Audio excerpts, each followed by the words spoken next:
दोस्तों, मैं अजय आपके सामने एक और कहानी लेकर आया हूँ।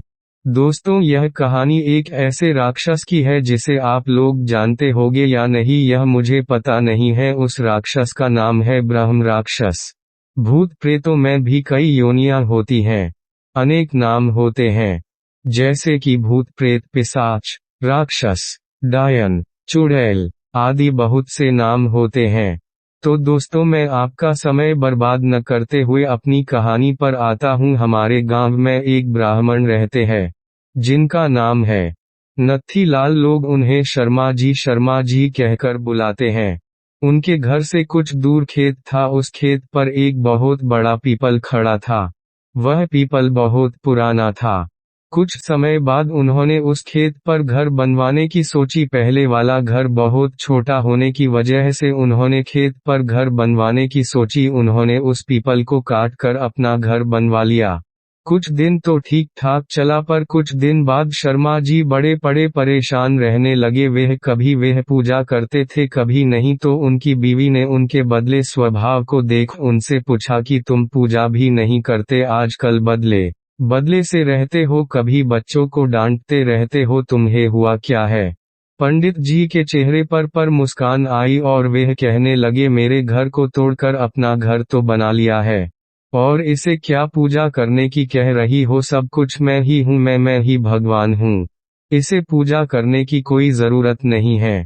वो कभी दांत मीसते, कभी बड़े प्यार से बोलते, कभी आंखें लाल तो कभी सही हो जाते थे। उनकी बीवी को शक हो गया कि जरूर किसी भूत प्रेत का साया है, और वो बातें ऐसे करते हैं जैसे कि वो दो लोग हों।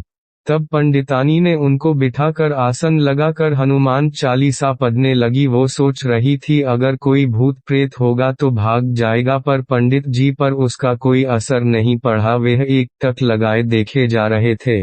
उसने काफी मंत्र पढ़े, गायत्री मंत्र। तभी पंडित जी की आंखें लाल हुई और कहने लगे, मैं किसी से नहीं डरने वाला, और तू क्या समझ रही है, मैं इसे ऐसे नहीं छोड़ने वाला। तब तक उसका छोटा बच्चा वहां आ गया। मम्मी, पंडित जी ने उसे ऐसे जोर से पकड़ के खींचा और ऐसा लग रहा था कि उसके सिर को कच्चा ही चबा जाएगा। पंडितानी ने कहा, बच्चे को छोड़ दो, इसने क्या तुम्हारा बिगाड़ा है, उसे छोड़ दो। पंडितानी ने विनती की, बड़े नम्र भाव से कहा कि उसे छोड़ दो। तो उसने उस बच्चे को छोड़ दिया और कहा कि मैंने तुम्हारे इस नम्र भाव की वजह से इसे भी छोड़ रखा है, नहीं तो मैं इसे कब का मार चुका होता। उसने फिर पूछा, तुम कौन हो और मेरे पति को तुमने क्यों बस में कर रखा है?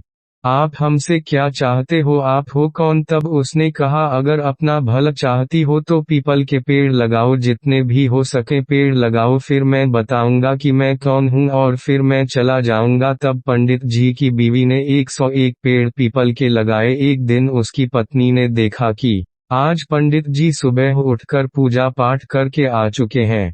तब पंडितानी से पंडित जी बोले, मैं तुम्हारे पति को आज छोड़ के जा रहा हूँ, तुम सदा सुखी रहो, तुम्हारे आचार विचार बहुत अच्छे हैं। मैं ब्रह्म राक्षस हूँ, वैसे मैं किसी को नहीं छोड़ता और न ही किसी से डरता हूँ। मैं ब्रह्म राक्षस हूँ, ब्रह्म राक्षस। हा हा हा। तुम्हारे पति ने मेरे पीपल को काट दिया था, जिस पर मैं हजारों सालों से रह रहा था। मुझे गुस्सा तो आया, पर मैं तुम्हारी अच्छाई के कारण मैंने इन्हें छोड़ दिया जा रहा हूँ, तुम्हारे पति को छोड़कर। तब पंडित जी अचानक सही हो गए। तब पंडित जी की बीवी की आंखों से आंसू निकल पड़े। तो दोस्तों, अगर बुरे के साथ अगर अच्छा करोगे हो तो एक दिन वह भी अच्छा हो जाता है।